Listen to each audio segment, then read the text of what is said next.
Live with Rodney Grimes. People to people, power to power, positive thinking people. Yes, with Sir Rod and Lady Z. It's not about you, it's not about me, it's about we. In God we trust. Positive thinking people. Positive thinking people. Positive thinking people.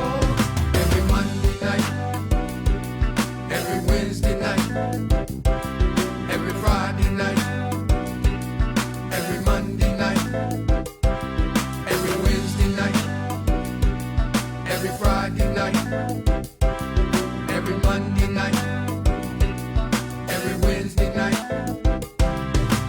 PTP, positive thinking people. PTP, positive thinking people. PTP, positive thinking people. PTP, positive thinking people. Every Monday night, every Wednesday night, every Friday night, every Monday night, every Wednesday night, every Friday night, every Monday night, every Wednesday night, every Friday night.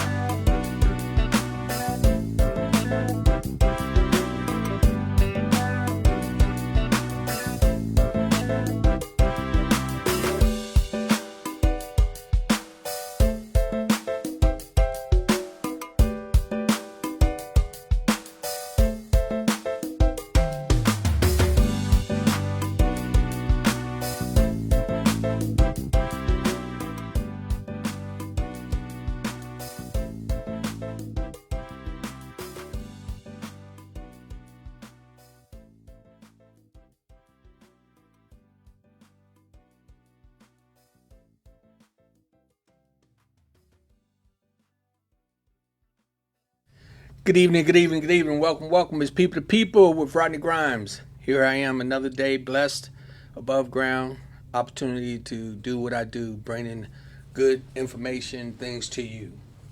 This is, first of all, I'm going to tell y'all, this is a very, very unique day for me for various reasons. I'm going to let you know that I have someone in the studio that is very, very dear to my heart, but outside of that, this individual hardly ever comes public, and they're very, very. I don't want to make them sound like they just like a secret person, but they just not a type of individual that expose themselves. So this is an honor to have my sister Veda Grimes Barton in the studio with me today. All right, so. With that said, I am just excited. Today, our topic is going to be about losing a child, losing a loved one. This broadcast today is dedicated to my nephew Greg Barton, who passed away about a year and a half ago. So, with that said, I want you to give her a round of applause, and this is my sister Veda. So how you doing? One day at a time. One day at a time. Right. Okay. So, being that this is a very, very serious conversation, I'd like people to know how this came about, so that they'll know. I when I do a program, I consider that our Creator, He set it forth for me to do it, and so.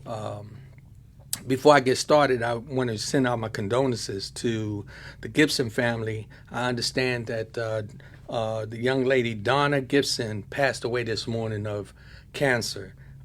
She graduated from T.C. Williams in 1979. So for all who know Donna Gibson, let's send our prayers to the family and just hope that they'll be able to adjust and deal with this loss in their family.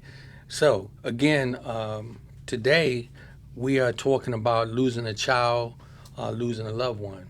And I have one of my older sisters in the studio with me, and we're just going to talk about some things, coping with death, uh, things of that nature. So, Vita, what I want to ask you um, is, how do you feel right now? I mean, do you feel normal, or I mean, what's your feeling? I feel I would never be normal again. I lost a part of me. And grieving, going through the process of grief, can be very hard.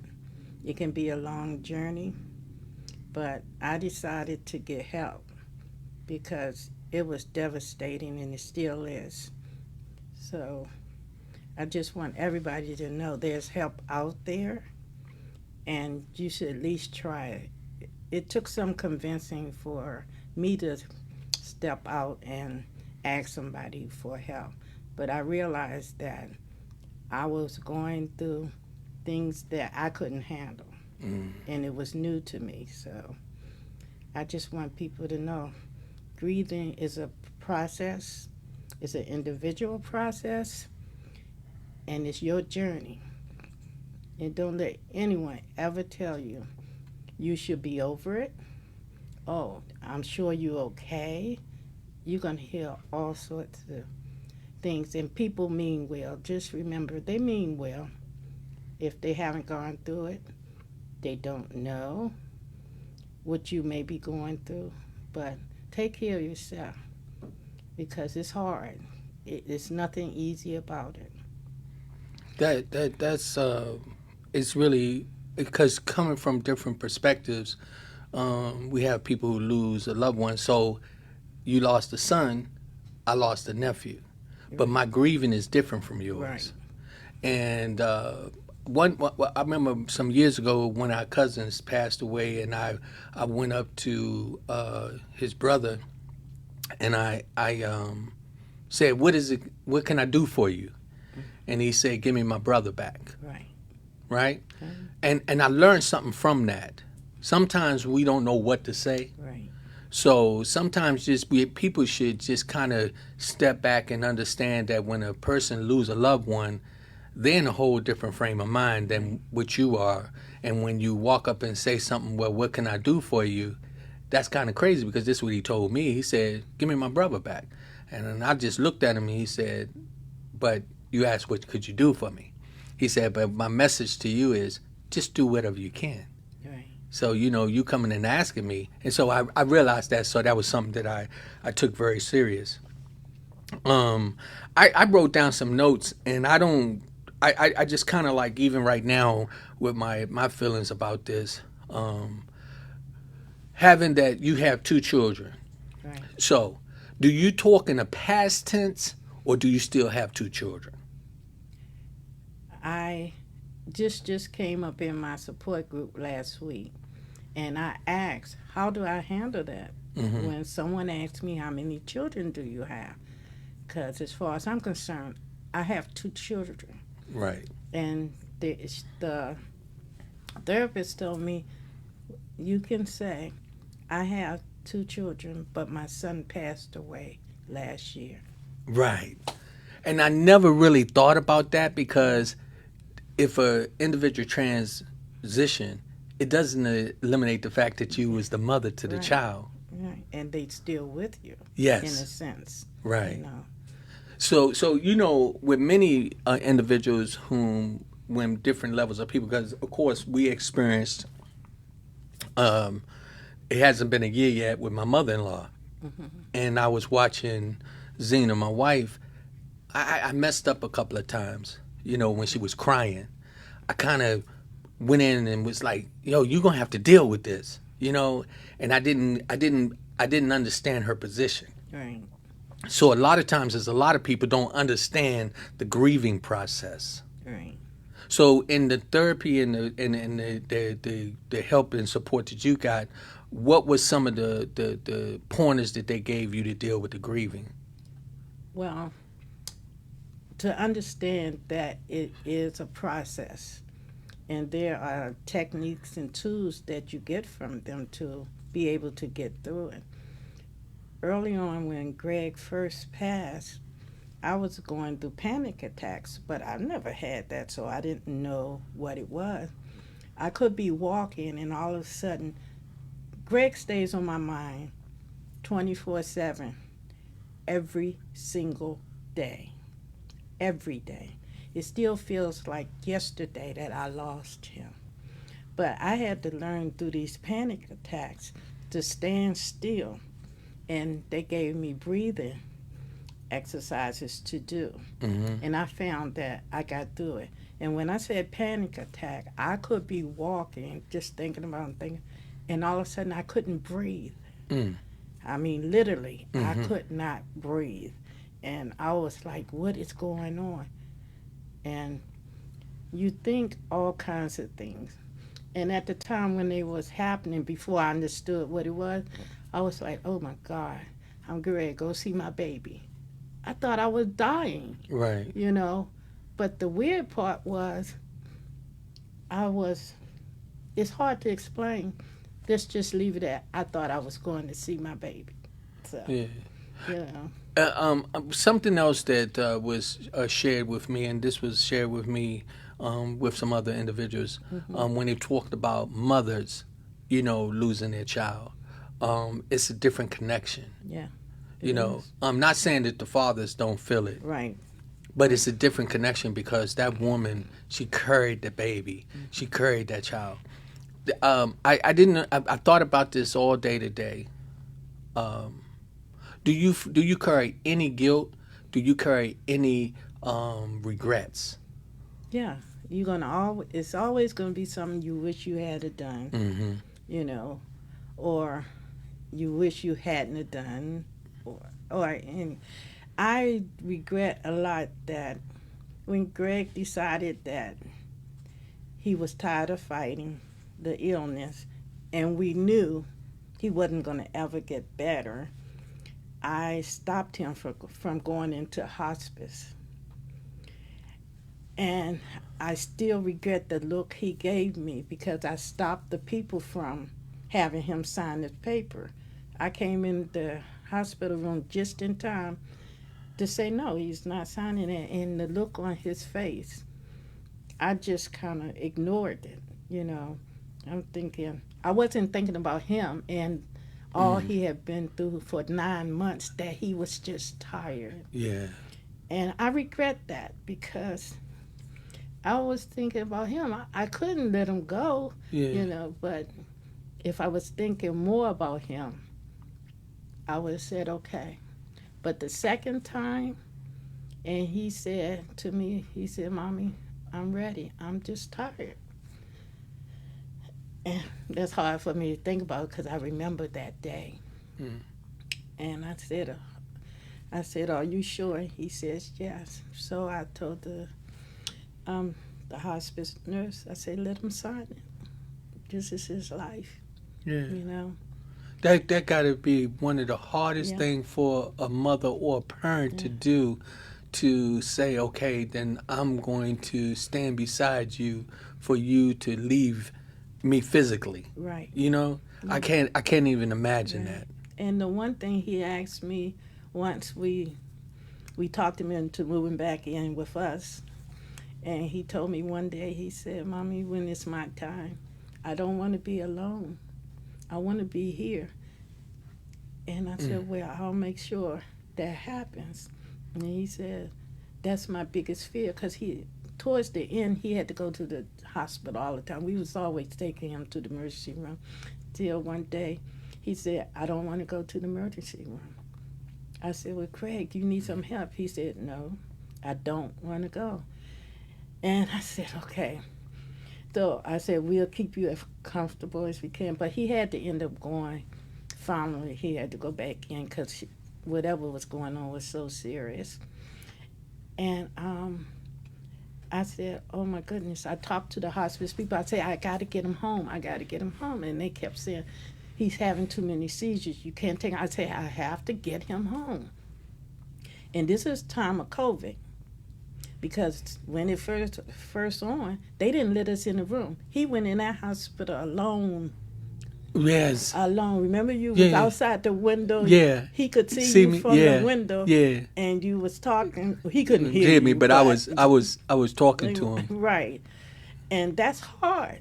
Nobody could be in there with him, but towards the end, and I didn't figure out till later that the hospice people knew he wasn't coming back out, but they didn't tell us. Right. What they did was let all us in the room. Remember, we stayed up there, and Yeah. you wanted to bring us underclothes Close. because we had Yeah. been in that room Yeah. so long. Yeah. I was like, hey, I know y'all up there, but y'all was not leaving.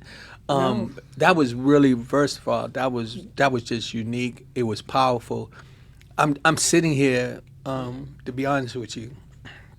So I'm dealing with my emotions, and this is weird because I've dealt with this on a whole different level, and I hear you talk, and I know, what kind of mother you've been to your children, um, so I got to get myself together for a minute. Yeah, y'all got to hold on. So I'm going to talk about something else. I'm going to change this just for a minute. So I got to show you something.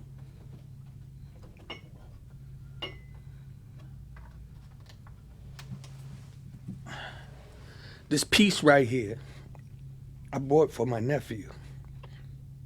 I had it in my room, in the room, and I bought it because he was like a lion to me, and now I'm worse than you right now because now I'm reliving this emotions that a lot of us got to be able to understand grieving. So when I saw this, I thought about his dreads. I thought about his posture. I thought about how graceful he was, and Greg would walk into a room quiet as I don't know what, but everybody look at him, almost like a lion walking in. He walked in like a presence that didn't say "look at me," but you looked anyway. And he had a grace and something about him that was unique. That was one of the things that after he passed, he transitioned. I like to use the word transition. I was praying, and I said, "Yeah, I pray to you that I would like to be like my nephew, because I'm a talkative person, and he was so quiet, he was so unique, and so I purchased this in honor of him, and I just brought this to the studio because I wanted to bring him with me. I never told y'all. I think I might have told your husband, his father, Fred, about this, but this was in a room with his picture and everything around it, and I brought it here because he inspires me, and he will for the rest of my life. As also, let me put that back, and I don't want nobody else to ever touch it because that's very dear to me. Also, I wear the band. I have not taken it off yet. I will not. This is so my dedication to my nephew. So I put this on and it went on backwards, right? And when I put it on, it's actually where if I look at it from this position, I can read it. But my other two bands are the other way, and so I've been having a problem because I want to change it, but I can't take it off. And I asked Zena the other day, I said, do you think that I would, if I did it, I would be breaking my commitment? And she said, that's up to you. So I can't take it off. I can't change it. I made that decision the other day. It's just going to have to stay like that, or I got to flip the other ones around. But, mourning the loss of a loved one is not easy for a lot of people and for everybody that's tuning in. Today, we're talking about losing a child, losing a loved one. I have my sister, Veda Grimes Barton, in the studio today, which is a serious honor. But what's more of an honor is that we are talking about my nephew, Greg, who passed away just a little over a year and a half ago. And we was talking, I started thinking about so many people who lost a loved one. And this was one that says, coping with sudden death of a child. I mean, you never prepared. No. But I'm told, Mama told me this when I was really having a hard time. She said, thank God for 29 years he gave you with him.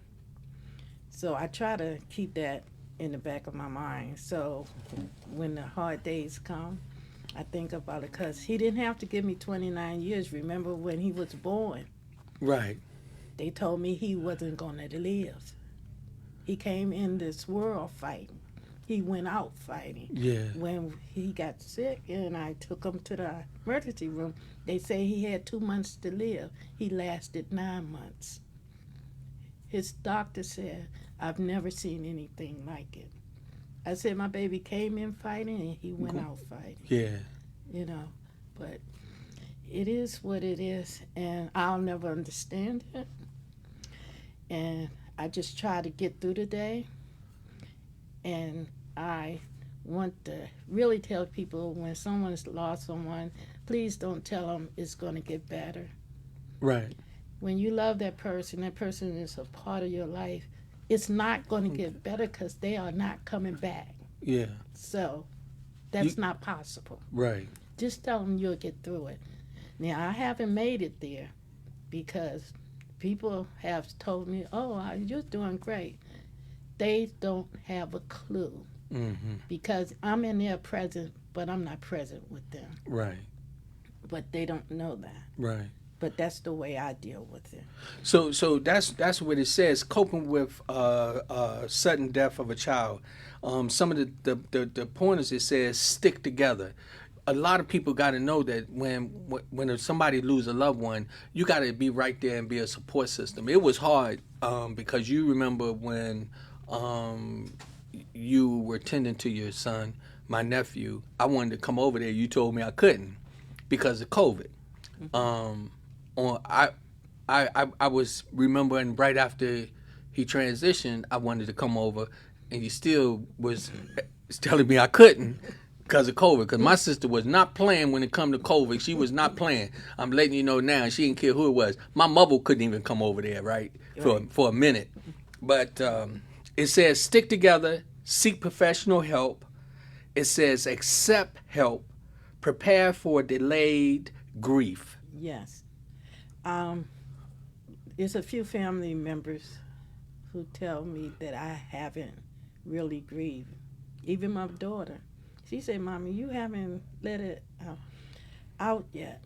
I said, what do you mean? She said, you haven't cried. I said, well,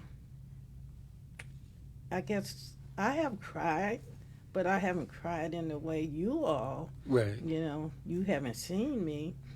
And I feel I have another child. I have to be strong for her because she is really struggling through this. So I have to be strong. But there are days, you know, when I really feel that I'm not going to make it through the next day. Yeah. But through therapy, so I want to really, really stress in getting help. Help. Yeah. Because that, if it wasn't for that, I was fortunate enough on my job working for the government. They provide these services, and I looked into it, and I met a therapist that was my lifeline. She literally saved my life, and I know it, and I told her.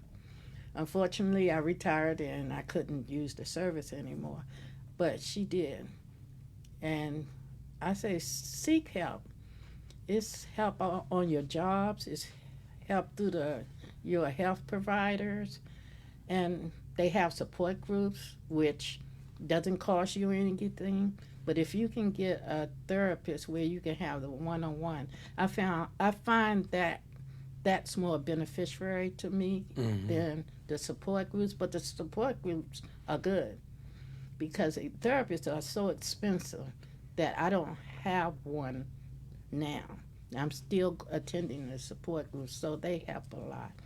And know that the grieving period is a journey, and it's your journey. Don't let anyone tell you how long you're supposed to grieve. Yeah. This is your journey. Right. Nobody else. You may not even know how long your journey is because I know I don't to this day. I feel like I'm going to feel this way for the rest of my life. Yes. But do seek help. And there are, if you go online, you can find support groups online.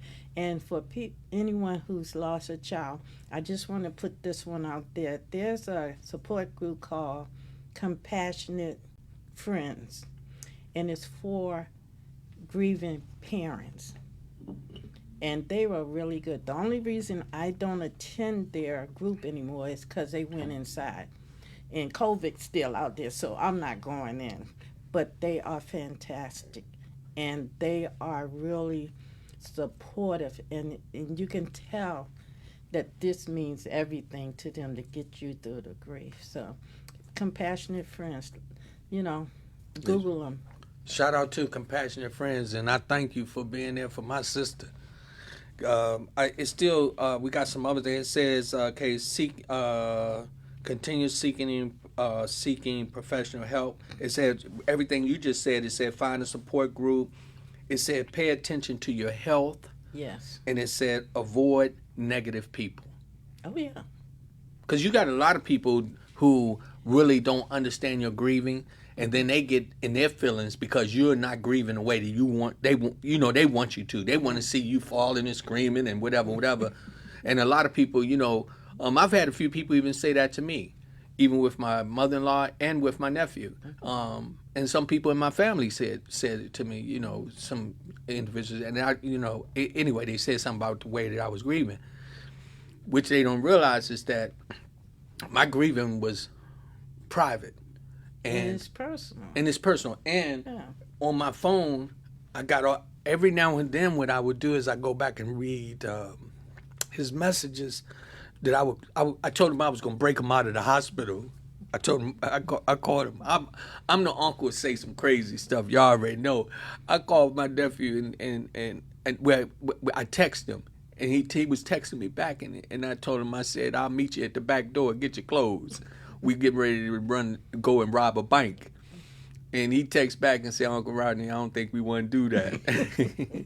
But my thing was, I just wanted him to know I was there and that I was trying to help him through that. So I go back and read those sometime, right? And let me see, it says, okay, maybe I can kind of pep this up a little bit. I was looking at this. What do you call a mother who loses a child? Can you answer that? No. Yeah, guess what? I'm still his mother. Wait a minute, check this out. What do you call a mother who loses a child? A wife who loses a husband is a widow. Mm-hmm. A husband who loses a wife is a widower. Right. A child who loses his parents is an orphanage. I mean, orphan, right? Mm-hmm. There's no title for the parent that loses the child. Right. That makes sense to me. And when I read that today, that resonated on a whole different level for me. I thought that was so unique because something else that I realized, even with individuals who lose loved ones, I thought about it when my wife lost her mom, and my mother-in-law stayed in the house with us. Right a couple of weeks before she passed away, we took her to the hospital, and then she wanted to go home. She knew she was getting ready to transition, and she wanted to go home. And I was just watching my wife and her sister, and I was like, I just wasn't aware of what they was going through. Right.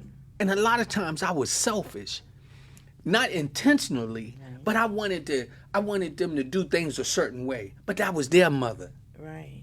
You That's see? true. And so I wasn't feeling that. Like with that's your son. Right. I'm your brother. He's my nephew. So I can't understand that grieving. But I would think, oh man, my sister, she gotta do it this way. But it's not like that. No, it's not like that. And when Greg, doctor, he had a team of doctors because I don't know if I ever mentioned, he decided because his cancer was so rare for his age group, they asked him to join this program so they could collect data to possibly help others. Mm-hmm. And he agreed, and he was part of the program. And his doctor said that he was a great help. And he he told me that he was the only patient that he can remember that when he went in to explain everything to him, Greg already knew. He had already read it. He said that's why his doctor spent a lot of time with him. And he said, because I could have a conversation and it wasn't like with a patient. It was like someone who understood. Like a colleague almost. Right. And he said, and I could tell his doctor was very close to him. But I have to say this, and it's a hard thing that I never forget. When I got the call from his doctor at 9:30 at night, and I was scared. I thought Greg had passed just before we went to the hospital for final days. He said, Miss Barton, we cannot do any more for him. We've done everything we can. We exhausted all that we had. And he said, and he's still holding on. He said, you have to go in tomorrow and tell him it's okay to go. I said, excuse me? I mean, I didn't think I heard him right. He said he's holding on for you. You have to go and tell him it's okay to go. So I just got quiet. And he said, I know you don't want to, but it's necessary. He's only holding on for his mother at this point. And I wanted to ask him, how do you know this? You know, Greg wasn't talking at that time. He said, just go and do that. He said, can you do that? And that's when I called Mama. And Mama said, go ahead. It's okay. Tell him it's okay. Mm. And that's what I did. And he lasted 5 days with us in the hospital room with him. For 5 days, they were taking turns sleeping in the bed with him. He wasn't communicating at this time, but right. He was still alive. Right. You know. But I just wanted him to know we all piled in that room and stayed with him for his last 5 days. Because I couldn't get him back home. They wouldn't let me take him back home. But I'm sure he knew we were all there. Right. All 5 of us, was it? Yeah. That was amazing. It was something. Well, you remember, I even called you because I called and asked could I come. And, you know, and I know that, you know, that's again where people don't really be thinking. Because I was thinking like, I want to go there to be with my nephew. Yeah. But then, see, this is where I think that some of us out there, we got to realize something. When someone is dealing with a family member who's ill, or they're literally in hospice and they're getting ready to transition, don't make it all about what you want. Try to figure out how you're going to satisfy yourself, how you're going to deal with the guilt or whatever you got to deal with. You trying to get it straight before they transition. You got to back off. You got to back off and let the family, their immediate family, deal with their situation. And so that's something that I tell you, a lot of people don't understand, and it's very important. And the more and more I just started getting other information, and this is I'm getting ready to. I got some more things that I looked about. It says, "Do you ever get over the death of your child or loved ones?" No, I've been told by one person. I only know one person personally that have lost a child. This lady is 83 years old, and she used to be my supervisor. She called me one day. She said she ran across my phone number, and I had forgot when 20 years earlier that she lost her son. And she said, I just found out you lost your son. And she just called. This was recent, about a month ago. And she said, remember I lost my son? I said, I'm so sorry, you sure did. She said, he was your same age, your son's age. And she said, you know what, let me tell you, you never get over it. She said, to this day, I have days that are bad days that I just want to see my son. She said, but you got to trust in God. He'll get you through it. She said, but you're not going to ever get over it. She said, my son, if he was still living, would be in his 60s. and I still miss him. So, you never get over it. It said in here that some of the studies found that after 18 years losing a child, that some of the parents reported that they had symptoms of depression. Oh, yeah. They had poor health conditions. They experienced loneliness and things of this, and this is after 18 years of losing a child. So a lot of people don't realize that, and I'm gonna tell you this, a very, very good dear friend of mine, named Liz Ashton, she said, when my mother-in-law died, I was complaining about something, and she got in her feelings, and she went into defense for my wife, and she told me, she said, Rodney, I lost my mother over 20 years ago. She said, I can wake up some mornings and it's just like it just happened. That's right. She said, so don't think that she's gonna get over it. Don't think that she's going to stop mourning. Don't let her mourn whatever way she needs to do it, because until you experience it, you're not going to. And Zena said this when she found out that you was coming on the program. She sat up last night, and she just was really happy that you was going to talk about this. And she said, "Babe," she said, "I just want you to know, every day I still talk to my mom. Every day I think about, just think about how I wish she was here, and what I would do to get her to have her just for, to be able to talk to her." And she was like, and I only can imagine basically it being your child. And it's a big difference from a mother losing their child, and it's also a big difference from a child losing a parent, Right. versus a person losing a spouse. Right. It's all of it's different. It's different. But as far as the child, it's just like it's an unwritten rule. You're never supposed to outlive your child. I prayed all my children's lives that God, please let me make it to the point where I know they okay and could make it on their own. Just let me see that. You know, never in a million years did it ever cross my mind that I would lose one of them. But I pray, I always pray that I get through this. And what helps me get through it is that I have another child. And I have to do all I can to help her get through it. Mm-hmm. So I'm thankful for that. And I also learned in the support group, start every day thanking, being grateful, stating something you're grateful for each and every day. Yeah. It's help. It'll help through the process. And I was saying that also that people, it's one thing that I wanted to say too. And when you find a therapist, make sure you're comfortable and you can relate to this person, because sometimes you get a person that you don't feel comfortable with and they aren't right for you, but do know that. And grief is your timetable,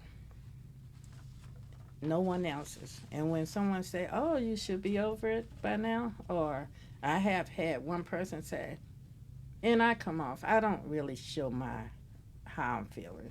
I had one person say, "Oh, you're doing fine, you're doing great." And I'm like, and I was thinking, dear Lord, forgive her. She know not what she said. So it is something. And if you understand the stages of grief, and it helps to know that. But I wanted to say that I don't think I ever told you. When Greg took his last breath, I was in the room with him, but I didn't see it. And that always bothered me until I told myself, God didn't intend for you to see it. Mm-hmm. Because Greg wasn't talking, he wasn't really moving, but I would sit there and just watch his chest go up and down. And when I realized that he had passed, I had turned around in the chair because I was looking out the window, laughing and talking to somebody, and I just happened to turn around after I hung up and realized he had passed. It couldn't have been but 5 or 10 minutes. Guess who I was talking to and laughing with on the phone? It wasn't me, was it? Yes, it was. Yes, it was. And I said, God didn't mean for me to see that. Because I would sit over in the chair and watch his chest go up and down. And I knew. And when I turned around after hanging up from you, I said, oh my God, it's not moving. God didn't intend for me to see him take that last breath. And I said, oh Lord. And then I just looked at everybody and said, he's gone. You know? So it's a, but I'm going to be thankful for the 9 months, even though it was hard, a struggle. Because I have to deal with his death, and I have to deal with those 9 months of his struggle that I had to see him and help him go through. And that was a lot. And I don't wish that on anyone. I remember y'all pulled up to Mama's house, and he wanted to get out the car. And I told him no. He looked at me.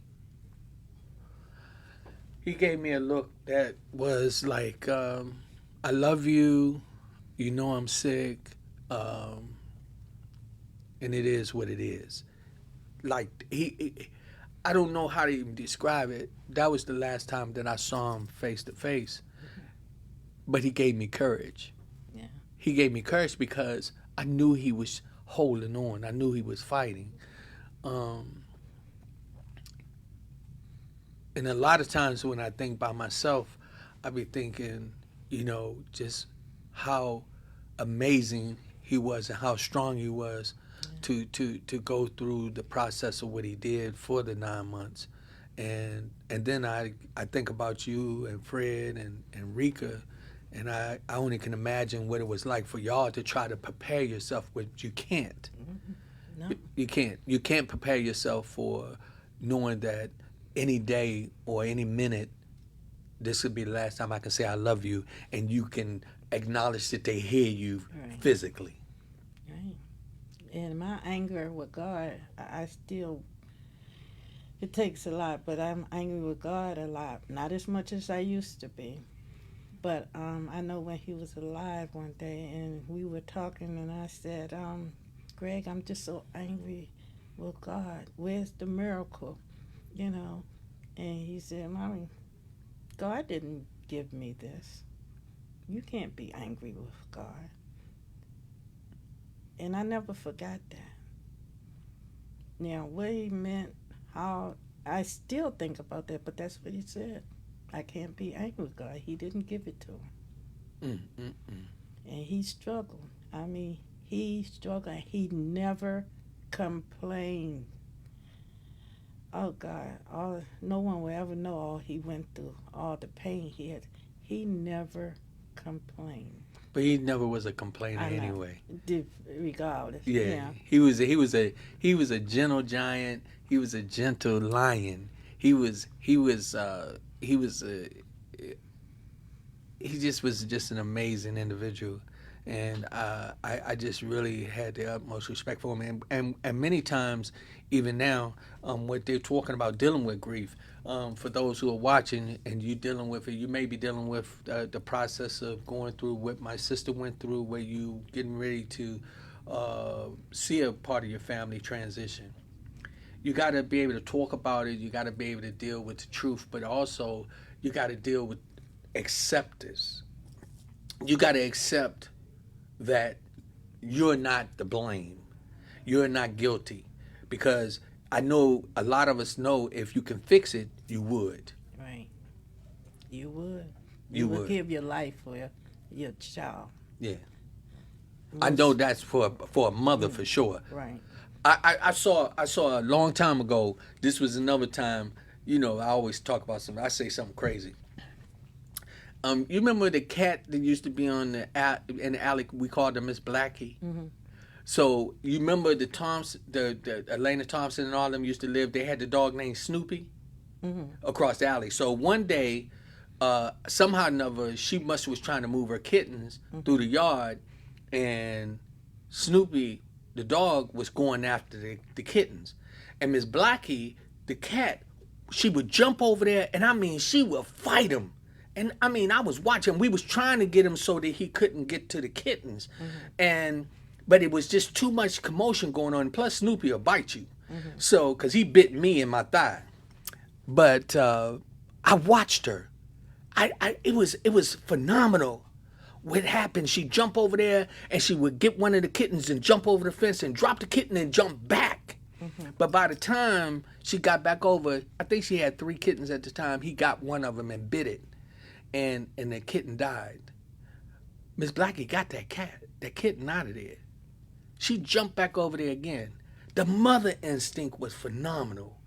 I mean, I would never. That's something in my life that I would never ever forget. And I thought about that again when I think about parents, and I think about the bond that a mother has with her child.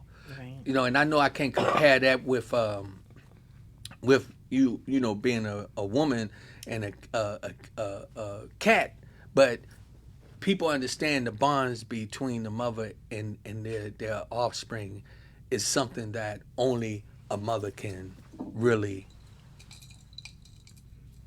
understand. You know, many fathers, I used to wonder, I was like, why my kids like to be with their mothers more than me? I get jealous. I wouldn't know.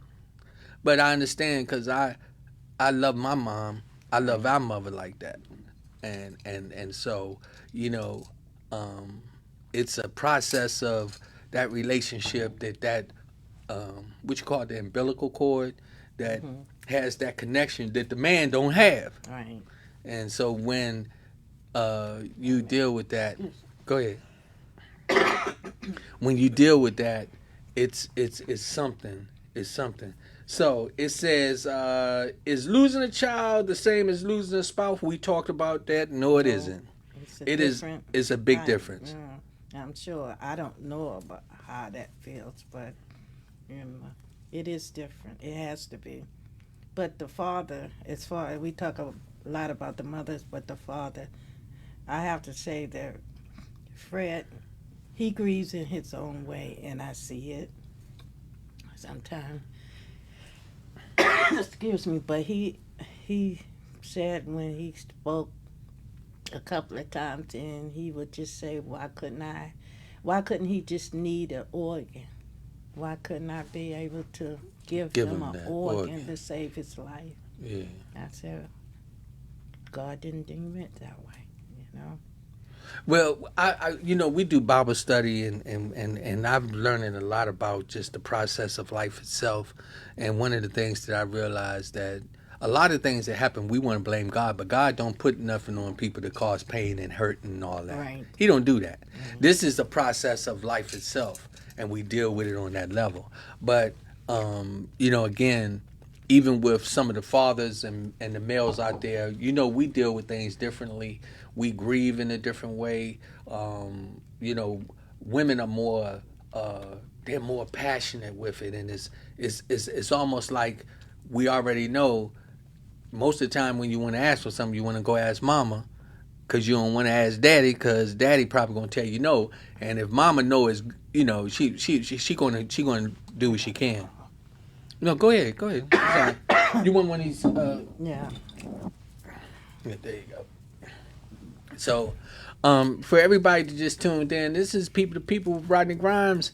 I'm telling you, this is a very, very touching situation here, touching program, because this program is dedicated to my nephew Greg, who passed away about a year or so ago. Actually, it was February 26. Right, 2021, right? 2021, yeah. And I don't know, some of the things that I think about now, and I gotta say this. We take a lot for granted. A lot of us. You mad at a person, you don't want to talk to them. You don't want to love them. You don't want to hug them. But when they're gone, they're gone. And many of us are selfish in our own way, where we want to make it all about us. But it's not like that. Each individual has their day that you're going to die. You are going to transition.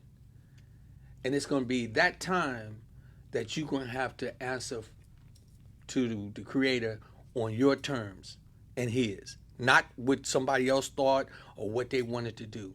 But I said all that to say, don't take a day for granted. Don't think that you're going to have time to just say, I love you today, because you're not promised tomorrow. Because as you were saying when you were talking to me on the phone, you didn't think when you turned around that He will be gone. that he'd be gone. And so, with that said, again, but that's one of the things it said, dealing with grief. Don't hold no regrets. Don't hold no guilt, because we can't control certain things.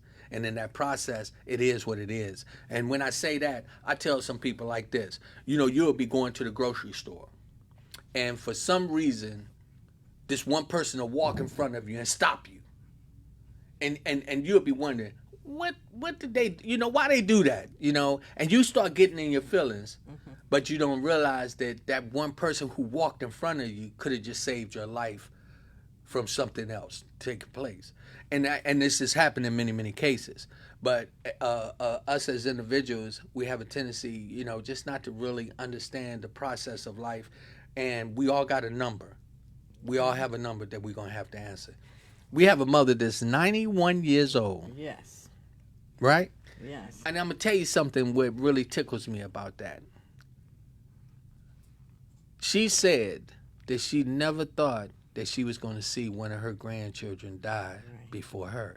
Right? Now, after Greg's transition, I realized something. It don't matter how old you are. It doesn't. No. So some of us looking for mama, we thinking, oh, mama might not be here tomorrow. We may not be here tomorrow. True. We know that better than a lot now after Greg's. And, even the cousins, and some of them tell me different things. And one cousin said, Veda, why Greg? He was the good one of all us. I'm like, you're all good. He said, no, you know what I mean? He was the good one. I said, I can't answer that. I said, I'll never be able to answer that. Why him? I said, but I'm glad all the rest of you still here. Yeah. Because God had his reason, And that's the other thing that, we have to understand. Me personally, I have somebody that passed away not long ago, a couple of years ago. I got several people that really, really affected me in a very private way that nobody knew. One of them was Bishop George. Diane's our cousin, her husband. When he passed away, I remember when I was in a car by myself. I cried like a baby it was something. I cried like a baby because I had an attachment with him that was personal to me. Right. Right? He had an understanding with me. He had a way to talk to me that he didn't sugarcoat anything. I was going through a rough time of with my second marriage, and it was something I needed a man to talk to, and I went to him, and he gave me some advice that was just so powerful. And when he transitioned, I felt like I didn't have nobody else to go to at the level him and I would communicate, because he was a God-loving man, and he made a big difference in me being the man I am today. And I at my desk, I got his picture right there. I look at him every day. When I'm at work, I talk to him. And but I said all that to say that when you lose somebody that means so much to you, your grieving is different on different levels. Right. And then with my mother-in-law was in the guest room, and we got this big picture up there. And I hope I don't get in trouble for this one. So we got this big picture in the guest room of my mother-in-law, and so when my mother-in-law first passed, I would go back to work, and I was saying, "Oh Lord, man, my wife was crying this morning, man, and I don't know how she's gonna be when I get home. Maybe we need to take that picture down." Yeah, I know after I figured it out, I know better than not going there about that picture. But you know how you just thinking about you, Yeah. people don't understand. But one day listening to her, that picture was helping her get Get through through. every day. Yeah. Well, you know what we have in our living room. That's more than just a picture. Picture. And some people don't feel comfortable around it, but you know, that's their journey. Yeah, yeah. Yeah. But I mean, it is what it is. But for those who out there, let me tell y'all something, please. Remember, when you lose a loved one, you lose a child, seek help. Find somebody to talk to. Right. Put yourself in a position where you can talk about that individual, and don't feel like it's wrong for you to bring their name up, because they were a part of your life, and that's what's going to help you. And that's part of one of the things that I remember reading. It said, allow the family members to talk about his memories. You was talking about putting a book together, right? Yes. That's powerful. That's going to be unique, and that's going to also be something that you're going to be able to hold on to, and Rika and Fred, and hopefully you make a few copies so that Yeah, I can I'm get one sure. too.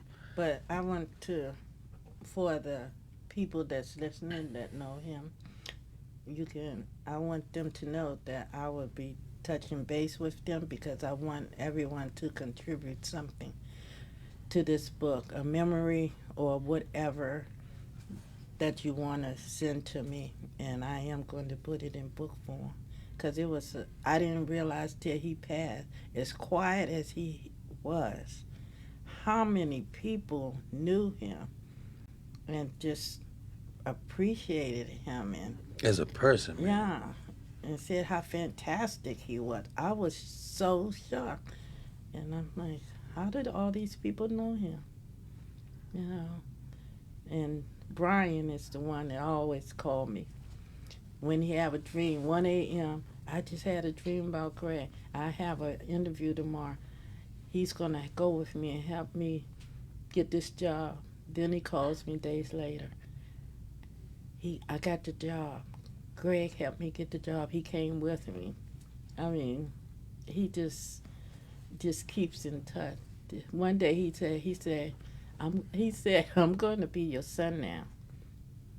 I said, look, he hates you calling little Brian. I'm like, little Brian. He said, no, I'm serious. I'm going to be your son now. I thought that was so So cool. sweet. Yeah. Yeah. All of us, that's one thing. Again, I'm blessed, um, and it's amazing. We got 3 minutes left. So again, I'm gonna let my sister talk that 3 minutes out. She want to give some information out to any parent out there who's grieving, anyone who's dealing with death in the family. Vita, you got 3 minutes. So Well, I just want to say, seek help. I know as a people, we aren't that comfortable with seeking out therapists and support groups. It's new to me. But I tell you, if it was, as I said before, it's how I made it through. And if you have that one person, friend, family member, or whatever, that makes you feel comfortable to talk, or makes you comfortable for you to be whatever, in whatever state of mind you are in that day, and you're comfortable with them, stay with that person. All you need is one to help you make it through it. And when I get through it, whatever that means. I really don't even know what that means. What does that mean? But when I feel I can just wake up one morning and not dread that going through that day without him, I know I've made it through. So, but I always have him with me. So. Well, ladies and gentlemen, thank you so much for tuning in. This is People to People with Rodney Grimes. This was very, very special for me today. One of my siblings is here with me. She's a few years older than me, so she done spanked my butt and some more stuff, man. Laughed at me when I got put on punishments and some other things. But I love her dearly, and I appreciate her coming and sharing. Also, I want y'all to know that there's a part two to this. Okay, so that's going to involve my niece and her mother, and possibly the father. I don't know, so I ain't gonna leave him out. He might want to jump in or make it a part three that I can talk about a father losing a son. We could, but what I want to do is keep the legacy and memory of my nephew Greg alive. And I appreciate everybody that tuned in, and God blessings and peace and blessings to you. Remember this: it's people to people, power to power, positive thinking people. Oh, wait.